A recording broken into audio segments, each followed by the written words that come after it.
పవన్ కళ్యాణ్ పై TPCC chief Mahesh Goud మరోసారి విమర్శలు గుప్పించారు. ఎవరో ఆడిస్తే ఆడటం పవన్ కళ్యాణ్కి మంచిది కాదన్నారు. తెలంగాణను పాలించుకునే సత్తా ఇక్కడి ప్రజలకు ఉందని, కాంగ్రెస్ ఇతర పార్టీల్లోనూ సమర్థవంతమైన నాయకత్వం ఉందని అన్నారు. తెలంగాణ ఉద్యమం నడిచినప్పుడు పవన్ కళ్యాణ్ ఎక్కడున్నాడు? ఎక్కడ రంగులేసుకుంటున్నాడు? ఇలా తెలంగాణ వచ్చిన తర్వాత ఆనాడు తెలంగాణ వచ్చిన తీరుతెన్నులు ఏ రకంగా విమర్శించినాడు?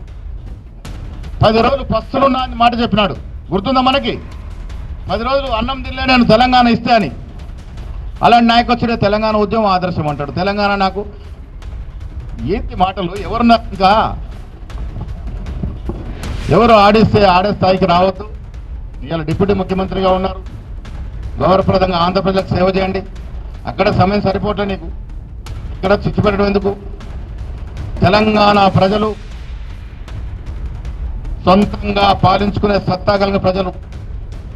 మాకు ఇతర రాష్ట్రాల ప్రజల ఆలోచనలు, ఇతర రాష్ట్రాల ప్రజల యొక్క సూచనలు, సలహాలు అవసరం లేదు. సమర్థవంతమైన నాయకత్వం తెలంగాణలో ఉంది, కాంగ్రెస్ పార్టీలో ఉంది, ఇతర పార్టీలో ఉంది.